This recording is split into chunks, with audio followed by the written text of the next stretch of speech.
Hello, and welcome to Otterly Good Stories. Tonight's story is called Ollie and the Gentle Giant. So find a cozy spot, close your eyes, and let's begin.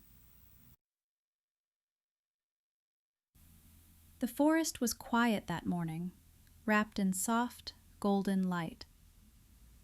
Ollie the otter wandered along the riverbank, gazing up at the tall trees swaying overhead.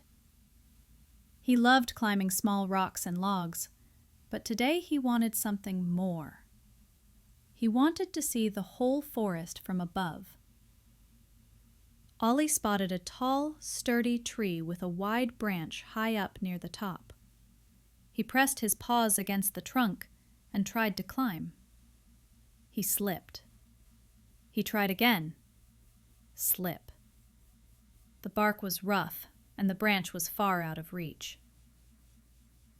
Ollie sat at the base of the tree, whiskers drooping. "Why do I have to be so small?" he muttered. Just then, a warm shadow fell across him. It was Morse the moose, the gentle giant of the forest. He lowered his huge head until his kind eyes met Ollie's. "What's troubling you, little friend?" Morse asked softly. Ollie looked up. "I want to climb this tree, but I can't reach the branch." Morse smiled gently. "Maybe I can help." He knelt down, lowering his massive back. Ollie blinked in surprise.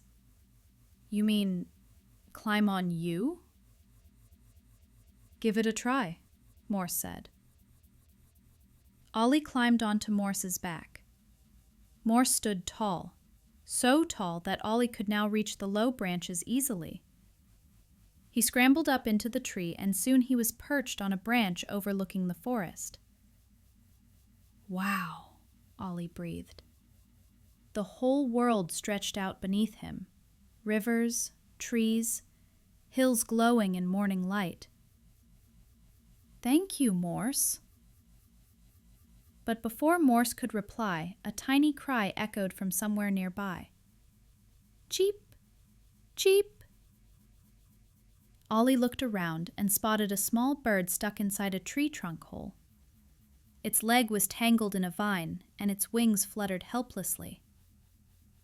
"Oh no! Morse, look!"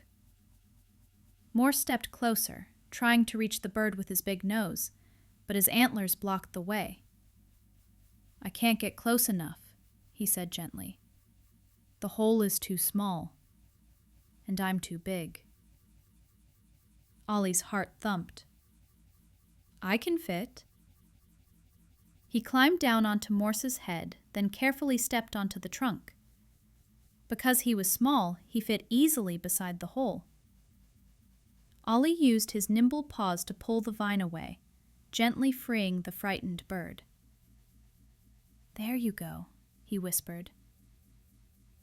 The bird chirped happily and fluttered onto a nearby branch. Morse lifted his head proudly.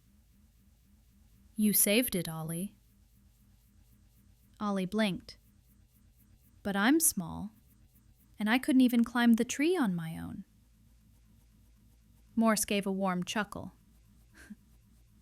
"We all have different strengths. I lifted you up, but only you were small enough to help that tiny bird." Ollie thought about that. His chest felt warm. Being small didn't mean being weak. Being big didn't mean being clumsy. Everyone simply had their own kind of strength. Ollie climbed back onto Morse's back and gave him a grateful hug. "Thank you for helping me, and for letting me help too." The two friends walked to the river as the sun began to set. They watched the water glow in orange and gold, feeling peaceful and proud. Ollie glanced up with a smile. "Maybe being small isn't so bad. And being big isn't so bad either," Morse added.